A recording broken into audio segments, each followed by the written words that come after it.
नमस्कार, मेरा नाम अनुवांशिका वाजपेयी है और आप देख रहे हैं संवाद विद मी। लोकसभा चुनाव में अब कुछ ही समय बचा है और इसी चुनाव के बीच केंद्र की बीजेपी सरकार ने CAA यानी नागरिकता संशोधन कानून लागू कर दिया है। CAA लागू होने पर कुछ नेता खुश हैं तो वहीं कुछ नेताओं को आपत्तियां हो रही हैं, जिसके चलते उन्होंने एक्स पर ट्वीट करते हुए अपनी बात कही है। तो आइए जानते हैं कि उन्होंने क्या बात रखी है। रक्षा मंत्री राजनाथ सिंह ने एक्स पर ट्वीट करते हुए लिखा है कि हमारे प्रधानमंत्री नरेंद्र मोदी जो भी कहते हैं उनकी सरकार उसे करके दिखाती है। और साथ ही साथ उन्होंने प्रधानमंत्री नरेंद्र मोदी और गृह मंत्री अमित शाह को बधाई दी है और उन्हें धन्यवाद कहा है।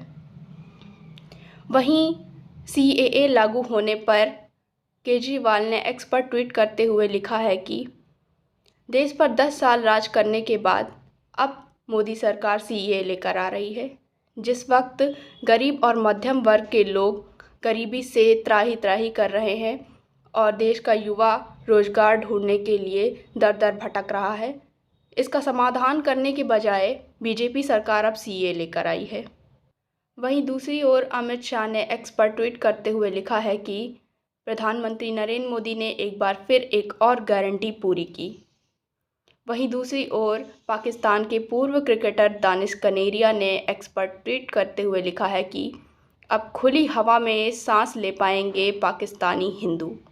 और साथ ही साथ उन्होंने प्रधानमंत्री नरेंद्र मोदी और गृह मंत्री अमित शाह को धन्यवाद देते हुए अपनी खुशी जाहिर की है। वहीं CAA लागू होने पर BSP सुप्रीमो मायावती ने एक्स पर ट्वीट करते हुए कहा है कि CAA लागू करने के बजाय पहले लोगों से इसका समाधान निकालना चाहिए था और उनसे उनकी समस्याएं पूछनी चाहिए थी और उसके बाद CAA को लागू करना चाहिए था। वहीं दूसरी ओर अखिलेश यादव ने बीजेपी पर निशाना साधते हुए कहा है कि जब देश के लोग रोजी रोटी और रोजगार के लिए देश को छोड़कर बाहर जा रहे हैं तो दूसरों के लिए नागरिकता लाने से क्या होगा। अब देश की जनता बीजेपी सरकार की नीतियों को जान चुकी है और अब वो इस धोखाधड़ी में शामिल नहीं होगी। तो ये थे कुछ ऐसे दिग्गज नेता जिन्हें जो आपत्तियां थी उन्होंने एक्स पर ट्वीट करके अपनी बात को रखा है। धन्यवाद।